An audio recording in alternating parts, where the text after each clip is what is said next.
بسم الله الرحمن الرحيم نحمده ونصلي ونسلم على رسوله الكريم أما بعد أعوذ بالله من الشيطان الرجيم بسم الله الرحمن الرحيم سيقولون ثلاثة رابعهم كلبهم ويقولون خمسة سادسهم كلبهم رجما بالغيب ويقولون سبعة وثامنهم كلبهم قل ربي أعلم بعدتهم ما يعلمهم إلا قليل صدق الله العظيم وصدق الرسول النبي الكريم الأمين قال الله تبارك وتعالى في شان حبيبه إن الله وملائكته يصلون على النبي يا أيها الذين آمنوا صلوا عليه وسلموا تسليما الصلاة والسلام عليك يا سيدي يا رسول الله وعلى آلك وأصحابك يا سيدي يا حبيب الله الصلاة والسلام عليك يا سيدي يا رسول الله وعلى آلك وأصحابك يا سيدي يا رحمة للعالمين السلام علیکم ورحمۃ اللہ وبرکاتہ۔ سامعین جی وقار، آج کا ہمارا جو موضوع گفتگو ہے، جس کہ میں نے عرض کیا تھا، حضرت سیدنا امام حسین رضی اللہ تعالی عنہ کی سیرت مبارکہ، عملی سیرت آپ رضی اللہ تعالی عنہ کی، اس دعا کے ساتھ کہ اللہ رب العزت ہمیں ان کی سچی محبت عطا فرمائے، ان کا ادب عطا فرمائے، اور ہمیں ان کے نقش قدم پر چلنے کی توفیق عطا فرمائے۔ چونکہ محبت کا سب سے پہلا اور بنیادی تقاضا یہ ہے کہ محبوب کی رضا و خوشنودی کو مد نظر رکھا جائے، اس کی بات کو مانا جائے، اس کے نقش قدم پر چلا جائے۔ اگر کوئی شخص محبوب کی مخالفت کرتا ہے، اس کے راستے سے ہٹ کر چلتا ہے، اسے ناراض رکھتا ہے یا ناراض کرنے والی باتیں کرتا ہے یا عمل کرتا ہے، تو وہ محبت سچی نہیں ہوتی ہے۔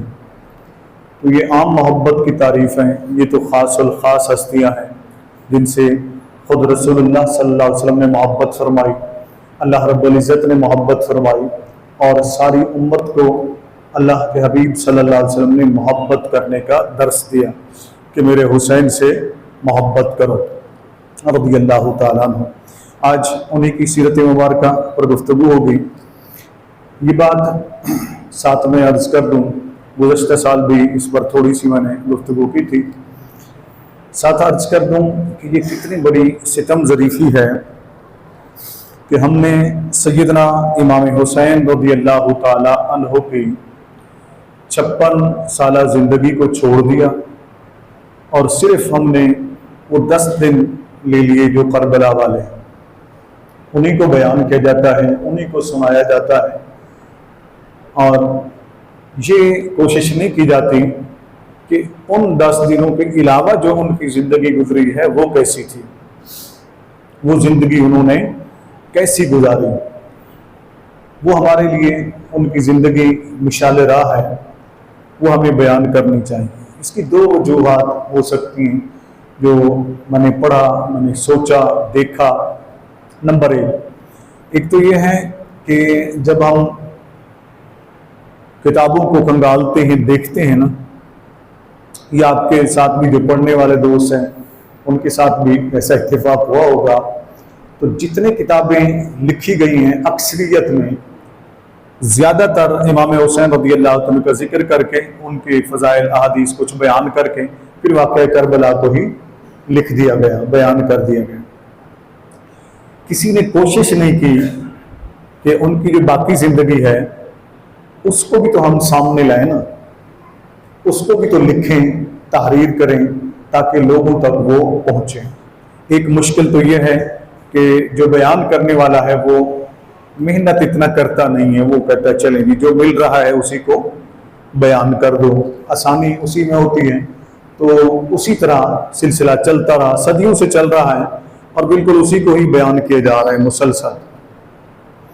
دوسری جو وجہ ہے جو میں نے پڑھا تحقیق کی دیکھا سیدنا امام حسین رضی اللہ تعالیٰ کی سیرت مبارکہ کو، آپ اس کو غور سے سنیے گا اور آپ میں سے اکثر دوست میرے ساتھ اتفاق کریں گے، چونکہ جو ماحول لوگوں نے بنا دیا ہے نا سیدنا امام حسین رضی اللہ تعالیٰ کی محبت کے نام پر، نسبت کے نام پر، اور جو کچھ وہ کر رہے ہیں، جو کچھ وہ کر رہے ہیں عملی طور پر جو کچھ وہ کر رہے ہیں، جب ہم سیدنا امام حسین رضی اللہ تعالیٰ کی سیرت مبارکہ کو دیکھتے ہیں، آپ کی عملی زندگی کو دیکھتے ہیں، تو یہ سب کچھ اس کے برعکس ہو رہا ہے۔ کیا؟ اس کے برعکس ہو رہا ہے، الٹ ہو رہا ہے۔ یعنی امام حسین رضی اللہ تعالیٰ کی زندگی یہ نہیں تھی جس کو لوگوں نے اپنایا ہوا ہے اور انہی کے نام پر سلسلے چلائے ہوں۔ میں سلسلے ہی کہوں گا، دھندا تو نہیں کہوں گا کہ دھندا اچھا لفظ نہیں ہے، لیکن سلسلے چلائے ہوئے ہیں تو انہی کے نام پر چلائے ہوئے ہیں، مگر کر وہ کچھ رہے ہیں جو ان کی زندگی کے بالکل خلاف ہے۔ یہ آج کی گفتگو میں انشاءاللہ آپ کے سامنے آئیں گی چند باتیں۔ آغاز کرتے ہیں ہم سیدنا امام حسین رضی اللہ تعالیٰ عنہ۔ آپ چھوٹی سی ایک بات سمجھ لیں، ایک واقعہ میں نے بچپن میں پڑھا، پھر بعد میں بڑے ہوئے کتابوں میں پڑھا اور اس کو بیان بھی کیا، کئی بار علماء سے بھی سنا۔ وہ ہے حضرت خواجہ قطب الدین بختیار کاکی رحمۃ اللہ علیہ کے متعلق،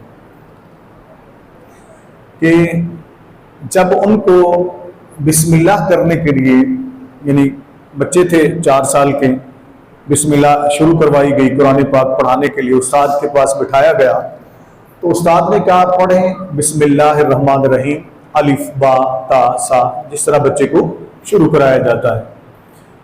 تو یہ بچے کی بسم اللہ ہو رہی تھی۔ جب انہوں نے بسم اللہ استاد نے کہی، انہوں نے بسم اللہ پڑھی، انہوں نے کہا پڑھ الف، تو انہوں نے آگے سے قرآن پڑھنا شروع کر دیا، ربما یود الذین کفروا، یعنی 14ویں سپارے سے پڑھنا شروع کر دیا۔ استاد نے کہا کہ یہ کیا ماجرا ہے، اچھا چھوٹا سا بچہ ہے، آج اس کی بسم اللہ ہو رہی ہے، ہم بسم اللہ سے شروع کروانا ہے، الف با شروع کر، یہ 14ویں پارے سے پڑھ رہا ہے۔ پوچھا کہ بچے یہ باقی 13 پارے یہ کون پڑھے گا، 14واں پارہ بھی تجھے یاد ہے تو یہ کہاں سے تو نے یاد کر لی؟ اس نے خواجہ قطب الدین بختیار کہا کہ جو بچے تھے، یہ کرامت ہوتی ہے نا اللہ کے ولی کی، اور یہ نبی کے معجزے کا مظہر ہوتی ہے، اور نبی کا معجزہ جو ہے وہ اللہ کی قدرت کا مظہر ہوتا ہے۔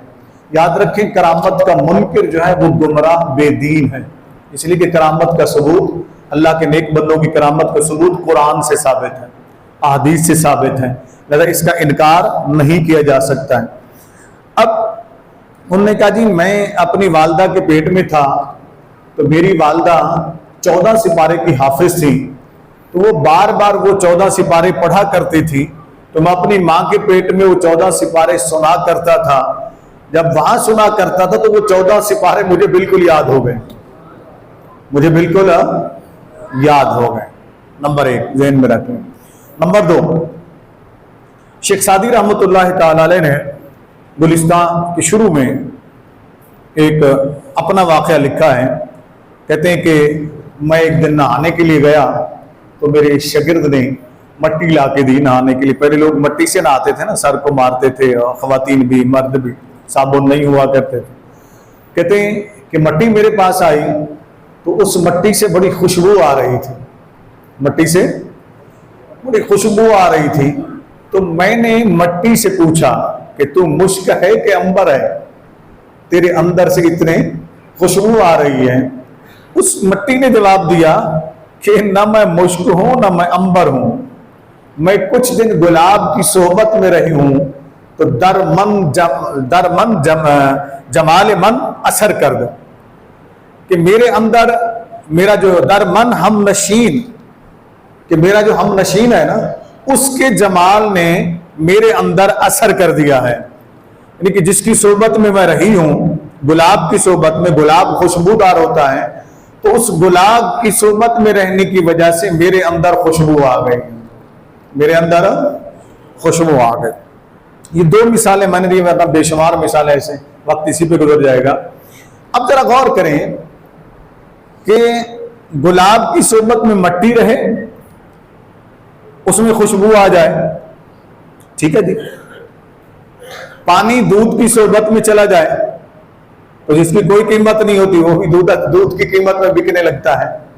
میں یہ نہیں کہتا ہوں پانی ملا کر بیچو، اللہ ایسے لوگوں کو ہدایت عطا فرمائے. تو پانی دودھ کم ہوتا ہے، پانی زیادہ ہوتا ہے جو بیچا جاتا ہے، اور وہ بھی ریٹ بنائے ہوئے جی، ایک 200 روپے ہے، ایک 240 روپے ہے، ایک 170 روپے ہے جی، ایک 150 روپے ہے جی. بھائی دودھ ایک ہے تو قیمتیں الگ الگ کیوں ہیں؟ تو ایک دن اس سے میں نے پوچھا، ان کی بڑی دکان ہے، میں نے کہا یار یہ کیا چکر چلایا ہوا ہے تم لوگ؟ کہنے لگے جی وہ جو 150 والا ہے اس میں پانی 3 گڈوی ہوتا ہے، اور جس میں 180 والا ہے اس میں 2 گڈوی پانی ہوتا ہے، جس میں 200 والا ہے اس میں 1 گڈوی پانی ہوتا ہے، اور جو 240-50 والا ہے وہ خالص ہوتا ہے مگر تھوڑا سا اس میں بھی ہوتا ہے. یہ ہے ہماری صورتحال ہے. تو میں یہ نہیں کہتا ہوں کہ پانی ملا کے دودھ میں آپ بیچو. ہاں مہنگے ہو گئے نا، وہ اس کی وجہ سے وہ بھی تو خرچہ بھی تو نکالنا ہوتا. اچھا اب آگے چلیں. کہنے کا مقصد یہ تھا کہ پانی اگر دودھ کی صحبت میں چلا جائے تو اس کی قیمت بڑھ جاتی ہے. اب یہاں سوچیں، تھوڑی دیر کے لیے گلاب کی صحبت میں مٹی گئی، اس کے اندر خوشبو آ گئی، گلاب کا اثر آ گیا، درمن جمال ہم نشیں اثر کر، وہ آ گیا. دودھ پانی کی صحبت میں چلا گیا، دودھ ہو گیا. لوہا آگ کی صحبت میں چلا گیا، اس میں آگ کی خاصیت آ گئی. قطب الدین بختیار کاکی ماں کے پیٹ میں ہے، ماں 14 سپارے کی حافظ ہے، وہ پڑھتی ہے، تو قطب الدین کے اندر وہ اثر آ گیا کہ وہ 14 سپاروں کا حافظ ہو گیا. پیدا ہوا تو 14 سپاروں کا حافظ ہے. جس کی ماں ساری رات عبادت کرتی ہو، جاڑے کی راتیں ہوں، اور صبح صادق ہو جائے، ایک سجدہ پورا نہ ہو، رب کی بارگاہ میں عرض کرے مولا تیری راتیں اتنی چھوٹی ہو گئیں کہ فاطمہ کا ایک سجدہ بھی مکمل نہیں ہوتا ہے. رضی اللہ تعالیٰ، ایک سجدہ بھی مکمل نہیں ہوتا. وہ فاطمہ رضی اللہ تعالیٰ عنہ جو گود میں لے کر قرآن پڑھتی ہیں، قرآن کی تفسیر کرتی ہیں، چکی چلاتی، جھولے جھلاتی ہیں، پاؤں کے انگوٹھوں میں رسی باندھ کر جھولے جھلاتی، چکی بھی چل رہی، جھولا بھی جھلایا جا رہا ہے، لیکن زبان سے قرآن کی تلاوت جاری ہے. زبان سے قرآن کی تلاوت جاری ہے. جس کی ماں ایسی ہو، جس کی ماں ایسی ہو، اگر قطب الدین بختیار کاکی 14 سپاروں کا حافظ بن سکتا ہے ماں کے پیٹ میں، دودھ کی صحبت میں پانی جا کر قیمتی بن سکتا ہے، لوہا آگ میں جا کر اس کی خاصیت حاصل کر سکتا ہے، گلاب کی صحبت میں مٹی جائے اس میں خوشبو آ سکتی ہے، تو پھر جو حسین گود زہرا میں پلا ہو رضی اللہ تعالیٰ عنہ، سیدہ طیبہ طاہرہ فاطمہ الزہرا رضی اللہ تعالیٰ عنہ کی گود میں پلا ہو، اس حسین کا مقام کیا ہوگا؟ اس کے اندر کتنے اثرات آئے ہوں گے، زہد کے، تقوی کے، علم کے، بصیرت کے، حقیقت کے، معرفت کے، شریعت کے، کتنے عقدے کھلے ہوں گے حسین کے لیے رضی اللہ تعالیٰ عنہ. حیران کن بات یہ نہیں ہے، حیران کن بات ہے یہ کہ لوگ اس کو بیان نہیں کرتے ہیں. اب سامنے لالا بشیر نقیبی بیٹھے ہیں، یہ اپنے مرشد کے پاس جاتے ہیں، بڑے بڑے بزرگوں کے پاس بیٹھے ہیں. ان سے میں پوچھتا ہوں، کئی بار بیٹھتا ہوں ان کے، میں نے کہا کیوں بیٹھتے ہو بابوں کے پاس، ان بزرگوں کے پاس؟ کہنے لگے جی جو ان کے پاس بیٹھنے سے ملتا ہے وہ کہیں سے نہیں ملتا. کیوں جی ایسے ہیں کہ وہاں کی ان کی باتیں سن کر، اللہ والوں کی باتیں سن کر ایسا اثر ہوتا ہے کہ دل میں انقلاب سا پیدا ہو جاتا ہے، زندگی میں انقلاب آ جاتا ہے. اور جو زہرا کی گود میں بیٹھا ہو اس کی زندگی میں انقلاب نہیں آیا ہوگا، اس کا مقام بلند نہیں ہوا ہوگا ہر لحاظ سے. سوچیں ذرا. اب سیدنا امام حسین رضی اللہ عنہ کی تربیت کیسے ہوئی، وہ کیسے پلے بڑھے؟ پہلی بات، 6 سال تک وہ نبی کریم صلی اللہ علیہ وسلم کی صحبت میں رہے. کن کی صحبت میں رہے؟ نبی کریم صلی اللہ علیہ وسلم کی صحبت میں رہے 6 سال تک. اور یہ صحبت ایسی نہیں تھی کہ ایک مرتبہ بیٹھ گئے بس ٹھیک ہے جی، نہیں، یہ صحبت مسلسل تھی. صبح بھی تھی، دوپہر بھی تھی، شام بھی تھی، رات بھی تھی. اور اکثر حسین گود مصطفیٰ میں ہوا کرتے تھے رضی اللہ تعالیٰ عنہ. کیسے ہوا کرتے تھے. متعدد صحابہ کرام نے اس کو بیان فرمایا کہ کئی بار حضرت ابو ہریرہ نے بیان کیا, حضرت انس نے بیان کیا, حضرت جابر نے بیان کیا, حضرت سلمان فارسی نے بیان کیا رضی اللہ تعالیٰ مختلف انداز میں. کہتے کئی بار ہم نے دیکھا آقا علیہ السلام نے چادر اوڑی ہوئی تھی, سردیوں کا موسم تھا, گھر سے باہر نکلے, ہم دروازے پر گئے, باہر نکلے تو ان سے بات چیت ہو رہی تھی, تو چادر ہل رہی تھی دونوں طرف سے نا بغلوں میں. تو بات چیت ختم, اور ہم نے پوچھا یا رسول اللہ صلی اللہ علیہ وسلم یہ کیا ہے چادر کے اندر ہل رہا ہے؟ تو آقا علیہ السلام چادر ہٹائی تو دائیں حسن تھے بائیں حسین تھے, دائیں حسن تھے بائیں حسین تھے. فرمایا یہ میرا حسن ہے, یہ میرا حسین ہے, میں ان دونوں سے محبت کرتا ہوں. تو اتنا قریب رہے ہو نبی کے صلی اللہ علیہ وسلم. صرف اتنا نہیں بلکہ نبی کریم صلی اللہ علیہ وآلہ وسلم نے ایک طریقہ ہوتا ہے کسی کو فیض دینے کا, نوازنے کا. ایک طریقہ ہوتا ہے کہ آپ اس سے مجاہدے کرواتے ہیں. کیا کرواتے ہیں؟ مجاہدے کرواتے ہیں, عبادات کرواتے ہیں, چلے کرواتے ہیں, مشکل وقت سے گزارتے ہیں. اور ایک طریقہ ہوتا ہے نگاہ کر دیتے ہیں. کیا کر دیتے ہیں؟ علامہ اقبال نے تو اسی لیے تو کہا تھا نگاہ ولی میں وہ تاثیر دیکھی, بدلتی ہزاروں کی تقدیر دیکھی. تو یہ نگاہ بھی ہوتی ہے, کبھی کبھی نگاہ کا اثر ہوتا ہے کہ نگاہ ڈال دی جس وقت. یہ نگاہ ڈالنے والے پر منحصر ہوتا ہے کہ کس پر کون سی نگاہ وہ ڈالتا ہے. مہر کی نگاہ ڈال دی, مہر کی نگاہ ڈال دی تو ڈاکو کو مہر علی نے مرشد بنا دیا. ڈاکو کو مہر علی نے, یاد ہے نا وہ واقعہ آپ نے 12 سنا ہوگا, پھر میر علی شاہ صاحب نے مرشد بنا دیا. اگر نگاہ ڈال دی, نگاہ ڈال دی تو خواجہ معین الدین چشتی اجمیری رحمت اللہ علیہ, نگاہ ڈال دی تو ایک ہندو جوگی کو ولی کامل بنا دیا. نگاہ ڈال دی, یہ نگاہ کا اثر ہے نا. اسی طرح اگر گنتے چلے جائیں تو بہت سارے واقعات ہیں. بارگاہ رسول میں چلتے ہیں نا, حضرت زید نے آنا تھا رضی اللہ عنہ. آقا علیہ السلام نے فرمایا زید آ جائے گا تھوڑی دیر میں. سورج غروب ہونے لگا, فرمایا سورج غروب ہونے سے پہلے آئے گا. سورج غروب ہونے لگا, صحابہ پریشان ہو گئے کہ آقا کی کبھی کوئی بات جھوٹی نہیں ہوئی. ایک آنے والا قریب آیا, گرد و غبار اٹھا, سواری پر تھا, لیکن صحابہ نے توجہ سے دیکھا تو انہیں کوئی اور لگا, تو وہ پریشان ہو گیا. آقا علیہ السلام نے فرمایا کیوں پریشان ہو؟ عرض کی آقا آپ نے فرمایا تھا سید سورج غروب ہونے سے پہلے آ جائے گا, یہ تو کوئی اور ہو رہا ہے. کریم آقا علیہ السلام نے اس طرح دیکھا, فرمایا کن کذالک زید, جیسا زید ہے ویسا ہو جا, جیسا زید ہے ویسا ہو جا. وہ قریب آیا تو وہ حضرت زید تھے رضی اللہ تعالیٰ. یہ کیا ہے؟ یہ کیا ہے؟ یہ نگاہ کا اثر ہے, یہ نگاہ کا اثر ہے. اب ایک تو ہوتا ہے نگاہ کا اثر, نگاہ کا اثر. ایک ہوتا ہے نگاہ ڈال کر عطا کرنا, ایک ہوتا ہے ہاتھ میں ہاتھ لے کر عطا کرنا. ہاتھ میں ہاتھ لے کر عطا کرنا. اور یہ کم لوگ ہوتے ہیں جن کو یہ نصیب ہوتا ہے کہ ان کا مرشد اپنی زبان ان کے منہ میں داخل کر دے اور کہے چوس جو میرے پاس ہے وہ تجھے عطا کر رہا ہوں, وہ تجھے عطا کر رہا ہوں.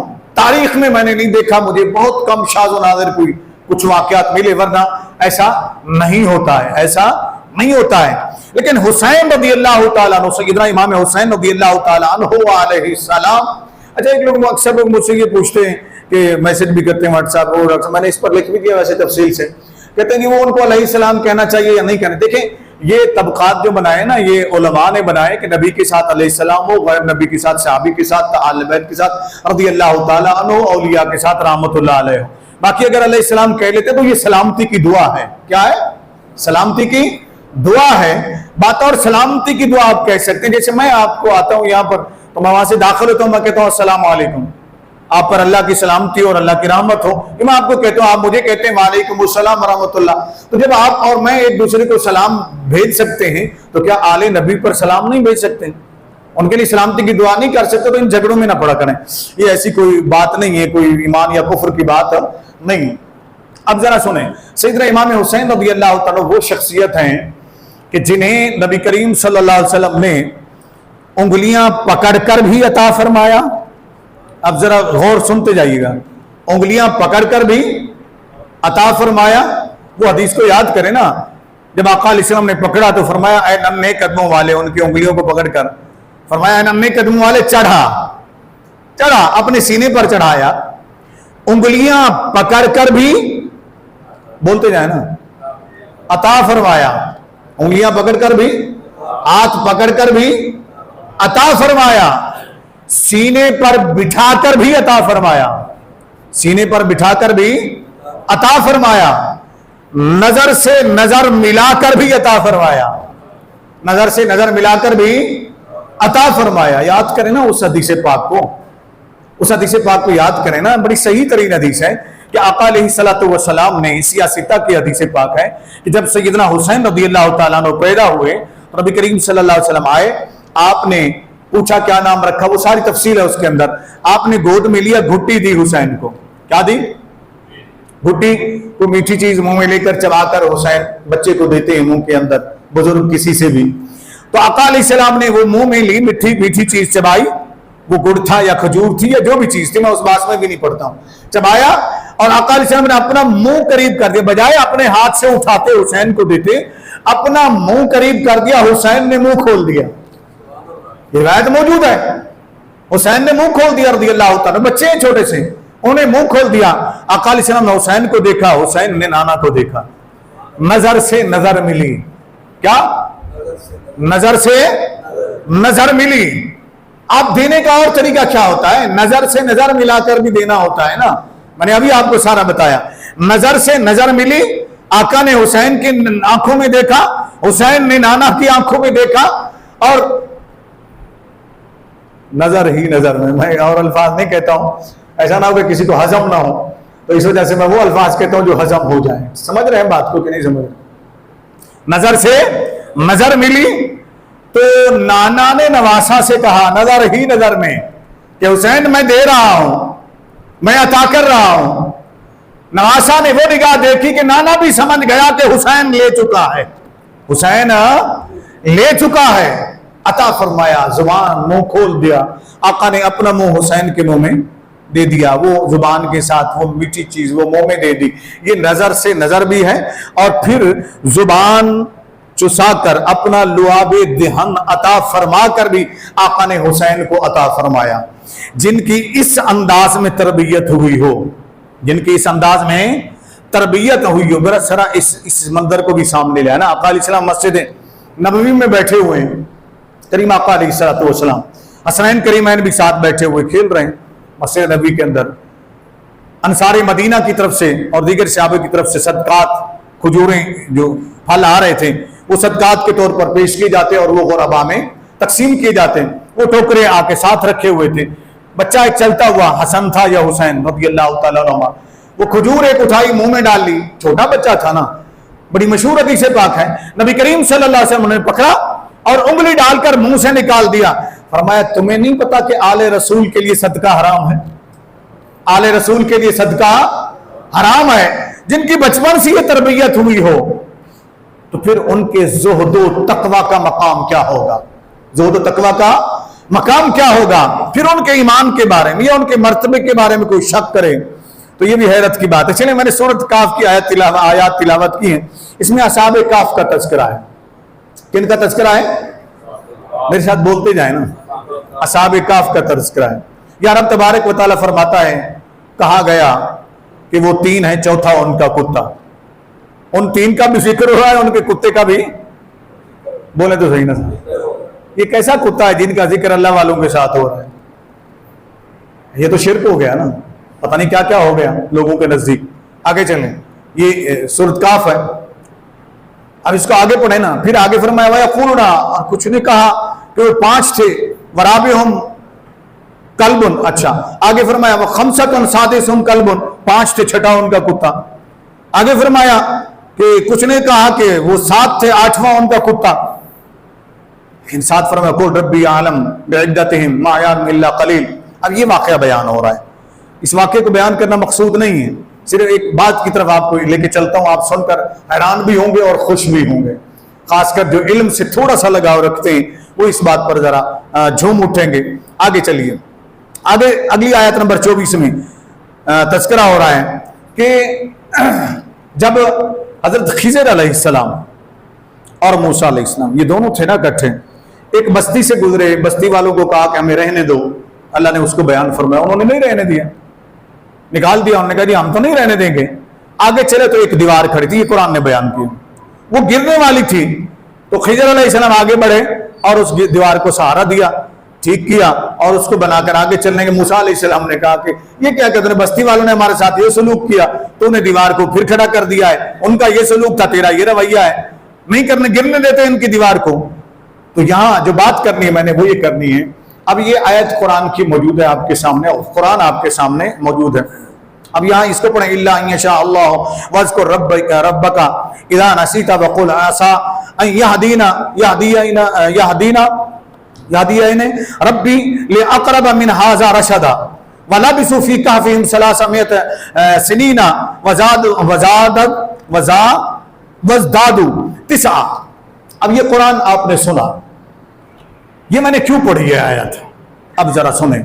سیدنا عبداللہ بن عباس رضی اللہ تعالی عنہما بیٹھے ہوئے ہیں مقام امام حسین رضی اللہ تعالی, سیرت امام حسین رضی اللہ تعالی, ان کا علمی مقام, ان کا روحانی مقام, ان کے زہد و تقوی کا مقام, ان کی شریعت, معرفت, طریقت, حقیقت کا جو مقام ہے, کیوں اس کو بیان نہیں کیا جائے, ذرا سنیے گا غور سے. حضرت عبداللہ بن عباس رضی اللہ تعالی عنہما بیٹھے ہوئے ہیں, احادیث بیان کر رہے ہیں. لوگوں کا جب نڈا لگا ہوا ہے, وہاں نافع بن ارزق آتا ہے, ایک سوال کرتا ہے. وہ سوال بڑا اس کا تھوڑا سا درست تھا, لہجہ سخت تھا.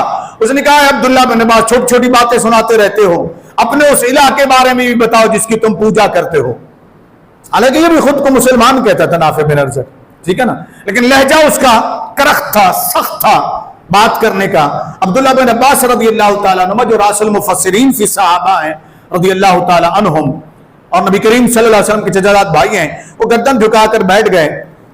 تھوڑی دور سیدنا امام حسین رضی اللہ تعالیٰ بیٹھے ہوئے تھے. انہوں نے اس طرح دیکھا, دیکھنے کے بعد فرمایا ارزق ادھر آ, ابن ارزق ادھر آ.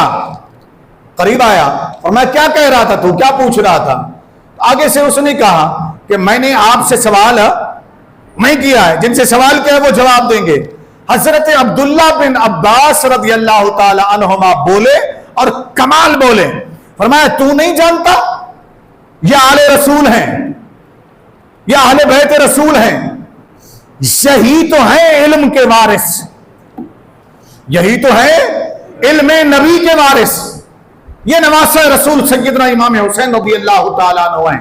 کھڑا ہو جاؤ اور ان سے سمجھ وہ کیا تمہیں سمجھاتے ہیں. پھر وہ کھڑا ہو گیا سیدھا ہو کے کہنے لگا جی بتائیے جو میں نے سوال کیا ہے. فرمایا تو اللہ کے بارے میں پوچھتا ہے تو سن, اللہ کے بارے میں جو قیاس کرتا ہے وہ بھٹک جاتا ہے. وہ جملے ذرا سنیے کہ میں مفہوم عرض کر رہا ہوں, بیان ان کے لفظ تو میں بیان نہیں کر سکتا, مفہوماً عرض کر رہا ہوں اور آپ کو لطف حاصل ہوگا. فرمایا اللہ کے بارے میں قیاس نہیں کیا جا سکتا, جو اللہ کے بارے میں قیاس کرتا ہے اس کا راستہ ہمیشہ ٹیڑھا ہی رہتا ہے, وہ بھٹکتا رہتا ہے, وہ گمراہ ہو جاتا ہے. سن, میں اللہ کی تعریف وہ بیان کرتا ہوں جو خود اس نے بیان کی ہے. میں اللہ کی تعریف وہ بیان کرتا ہوں جو خود اس نے بیان کی ہے. میں اللہ کی شان وہ بیان کرتا ہوں جو خود اس نے بیان کی ہے. سن, اللہ قریب ہے مگر انسانوں پر قیاس نہیں کیا جا سکتا. کتنی بڑی بات فرما دی. اللہ قریب تو ہے مگر انسانوں کی طرح قریب قیاس مت کرنا کہ یہ میرے پاس بیٹھا ہے میرے قریب ہے. نہ, اللہ قریب تو ہے مگر انسانوں کی طرح قرب پر قیاس مت کرنا. وہ اس قرب سے پاک ہے مگر قریب ہے. یہ معرفت کی کمال کی بات ہے. کیوں نہیں بیان کیے جاتے امام حسین رضی اللہ تعالیٰ کے اس مقام و مرتبے کو کہ وہ کس مقام پر بیٹھ کر بات کر رہے تھے, وہ کیا بتا رہے تھے, اور ساتھ یہ بتا رہے تھے کہ سن, تو اللہ کے بارے میں پوچھنا چاہتا ہے, میرے الہ کے بارے میں, میرے معبود کے بارے میں. وہ دور ہے مگر سمٹا ہوا, اونچی تو بولے نا, وہ دور ہے مگر سمٹا ہوا. یعنی کوئی چیز دور ہو جاتی ہے نا, سمٹ جاتی ہے, سپڑ جاتی ہے. ایسا نہیں ہے, وہ دور ہے مگر سمٹا ہوا نہیں ہے. وہ قریب ہے مگر انسانوں پر قیاس مت کر. وہ دور ہے مگر سمٹا ہوا قیاس مت کر, سمٹا ہوا قیاس مت کر. اب وہ کھڑا ہو گیا, چپ نے کہا جی آپ نے تو کمال کا جواب دے دیا, آپ نے تو عرفان کے دروازے کھول دیے. فرمایا سنو, میں نے سنا ہے. سیدنا امام حسین رضی اللہ تعالیٰ اب آگے سے فرما رہے ہیں, جب وہ مطمئن ہو گیا